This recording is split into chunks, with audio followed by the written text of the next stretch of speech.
సాయంత్రం 4 గంటలకు హోంమంత్రి వచ్చి ప్రెస్ మీట్ను అడ్రస్ చేస్తూ తాను మాట్లాడినప్పుడు కూడా సహాయానికి సంబంధించి పర్యవేక్షించడానికి తాను అనకాపల్లికి వెళ్తున్నాను అన్న మాటలు వాళ్ళ నోట్లో నుంచి రాలేదు. మరో గంట తర్వాత అంటే సాయంత్రం 5 గంటల ఆ ప్రాంతంలో కార్మిక శాఖ మంత్రి ఎవరి పరిధిలోకి వస్తుందో, ఈ డైరెక్టర్ ఆఫ్ ఫ్యాక్టరీస్ అనేది ఎవరి పరిధిలోకి వస్తుందో, ఈ కార్మిక శాఖ మంత్రి కూడా ప్రెస్ మీట్ పెట్టి ఎంతమంది చనిపోయారో తెలియలేదు అన్నాడు. వివరాలు లేవు అని మాట్లాడతాడు. తాను కూడా హుటాహుటిన అక్కడికి వెళ్ళాలి అనే తాపత్రయం కూడా చూపించడు. ఘటన జరిగిన తర్వాత ఘటన స్థలానికి కలెక్టర్ ఎప్పుడు పోయాడు, అధికారులు ఎప్పుడు పోయారు, కమిషనర్ ఎప్పుడు పోయారు అన్నది ఒక్కసారి గమనిస్తే ఇంకా బాధ కలిగించే అంశాలు. అధికార పార్టీకి సంబంధించిన నాయకులు ఎప్పుడు పోయారు అని చూస్తే ఇంకా బాధ కలిగించే అంశాలు.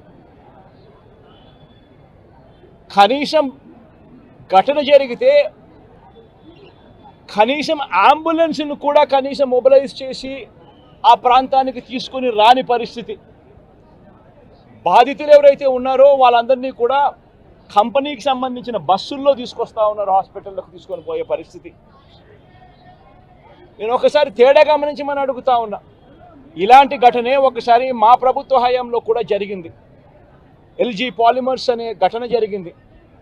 కోవిడ్ మహమ్మారి ఉన్న సమయం అది. మేలో జరిగింది, మే 2020 ప్రాంతంలో జరిగింది. ఒకవైపున కోవిడ్ మహమ్మారి ఉన్నప్పటికీ కూడా ప్రభుత్వం ఎలా పలికింది, ఎలా స్పందించింది అని ఒకసారి కంపారిజన్ చేయాలి. ఆ ఘటన తెల్లవారుజామున రాత్రి 3:40 తెల్లవారుజామున 3:40కి ఆ ఘటన జరిగితే, తెల్లవారుజామున 3:40కి ఆ ఘటన జరిగింది, పట్టపగలు కాదు. జరిగితే 5 గంటలకల్లా కలెక్టర్ స్పాట్లోకి వెళ్ళాడు, కమిషనర్ స్పాట్లోకి వెళ్ళాడు. అంబులెన్స్లు అప్పటికే ముమ్మరంగా మోహరించేసాయి. గవర్నమెంట్ అంబులెన్స్ అన్నీ కూడా తీసుకొచ్చాయి. ప్రతి బాధితునికి కూడా తోడుగా ఉండే కార్యక్రమం జరిగింది. 6 గంటలకల్లా వైఎస్ఆర్ కాంగ్రెస్ పార్టీకి సంబంధించిన సీనియర్ నాయకులందరూ కూడా స్పాట్ మీదకి వెళ్ళారు, తోడుగా ఉండే కార్యక్రమం చేశారు.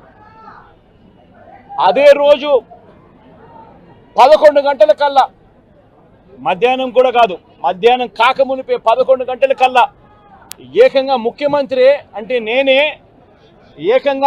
ఏకంగా స్పాట్లోకి నేనే రావడం జరిగింది.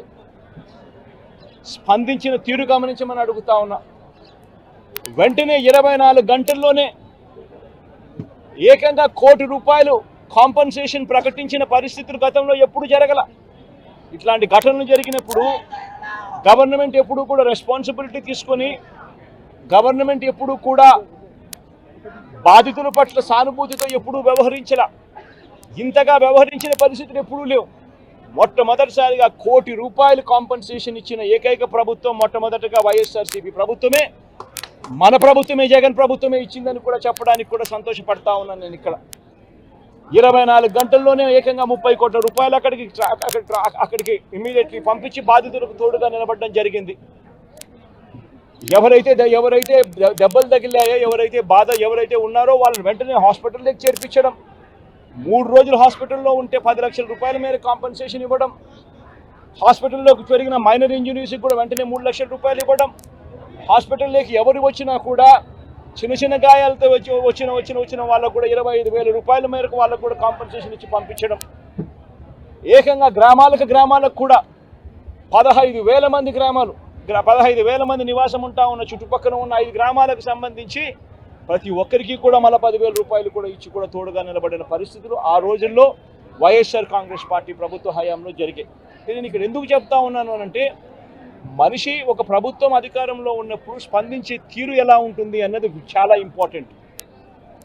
ఈ ఘటనలో చంద్రబాబు నాయుడు గారు ఇక్కడికి వచ్చినప్పుడు ఆయన ప్రెస్ మీట్ చూసి ఆశ్చర్యపోయా. జగన్ హయాంలో జరిగాయి ఘటనలు అని చెప్పి చెప్తాడు, కానీ నేరాన్ని ఇక్కడ నుంచి డైవర్ట్ చేసే కార్యక్రమం చేస్తాడు. కానీ ఆశ్చర్యం ఏమిటంటే చంద్రబాబు నాయుడు ఇంతకుముందు 2014 నుంచి 19 ఆయన ముఖ్యమంత్రిగా ఉన్నప్పుడు ఆయన హయాంలో జరగలేదా? ఈ ఘటనలు ఇటువంటివన్నీ ఎవరి హయాంలో అయినా కూడా జరుగుతాయి. కానీ జరిగినప్పుడు ఒక ప్రభుత్వం ఎలా స్పందిస్తూ ఉంది అన్నది మోస్ట్ ఇంపార్టెంట్ ఆస్పెక్ట్. ఒక ప్రభుత్వం అన్నది స్పందించేటప్పుడు ఎంపతి చూపించాలి, అంటే సానుభూతి చూపించాలి ప్రజల పట్ల, బాధితుల పట్ల. రెండోది ప్రభుత్వం చేయాల్సింది ఏమిటి అని అంటే రెస్పాన్సిబిలిటీ తీసుకోవాలి. ఈ రెండు కూడా ఆ రోజు వైఎస్ఆర్ కాంగ్రెస్ పార్టీ ప్రభుత్వం చేసింది. ప్రికాషన్స్ తీసుకున్నా, అదేవిధంగా తర్వాత సహాయ చర్యలు ఎన్ని తీసుకున్నా కూడా పోతున్న ప్రాణాలను తిరిగి తీసుకురాలేము. అదేవిధంగా వీళ్ళు తాలూకు పడుతున్న ఇబ్బందుల్ని కూడా మనం ఎవరు కూడా పరిష్కరించలేం. ఈరోజు సూర్యనారాయణ అన్న వ్యక్తి ఈరోజు హాస్పిటల్ బెడ్ మీద ఉండి నన్ను చూసి అనిత మేడం గారు అని చెప్పి గుర్తుపట్టి, మీ అందరినీ కూడా నిన్న చూశానండి, జేసీ గారిని చూశాను, కలెక్టర్ గారిని చూశాను, మేము దాని గురించి మాట్లాడుకుంటున్నాం, ఈలోపే మా దగ్గర ఇలా జరిగింది అని చెప్పడమే కాదు, పాప సూర్యనారాయణ అన్న వ్యక్తి తాలూకా భార్య 10 రోజుల క్రితం డెలివరీ అయితే వాళ్ళ బాబు ఐసీయూలో ఉన్నాడు. ఈ రోజు 2 రోజులు లీవ్ పెట్టుకుని మా బాబుని చూడటానికి వెళ్దాం అనుకున్నాను మేడం, ఈ లోపు ఇలా జరిగింది, నేను వెళ్తానో లేదో తెలియదు, నా భార్య పరిస్థితి కూడా చాలా ఇబ్బందిగా ఉందంటే మేము ధైర్యం చెప్పగలిగాం తప్పించి ఎవరు ఏమి చేయలేం. కాకపోతే ఇక్కడ కూడా నేను ఏం చెప్తున్నానంటే, ఇప్పుడు వాట్ ఎవర్ యాజమాన్యాలు ఏదైతే ఉన్నాయంటే యాజమాన్యాల తాలూకా నిర్లక్ష్యం అనాలా, హ్యూమన్ ఎర్రర్ అనాలా, what ever it maybe, overall గా చెప్పాలంటే వీళ్ళ తాలూకా నిర్లక్ష్యం కింద మనం భావించాలి. ఎందుకంటే అక్కడ ఫ్లాంబుల్ ఉంది, అక్కడ ఫ్లేమ్ అవుతుంది, ఫైర్ అయ్యే అవకాశం ఉంది అనుకునేటప్పుడు డెఫినెట్ గా వాళ్ళకి ఆ సూట్స్ ఇవ్వాలి. నేను అదే అడిగాను, ఎన్ని సూట్స్ ఉన్నాయంటే వాళ్ళు ఫిగర్ అవుట్ కూడా చేయలేకపోతున్నారు. అసలు సూట్ ఎందుకు ఇవ్వలేదంటే మా దగ్గర ఉన్నాయండి, వాళ్ళు వేసుకోలేదండి. వేసుకునేటట్టుగా పర్యవేక్షించాల్సిన బాధ్యత కూడా యాజమాన్యాల మీద ఉంది.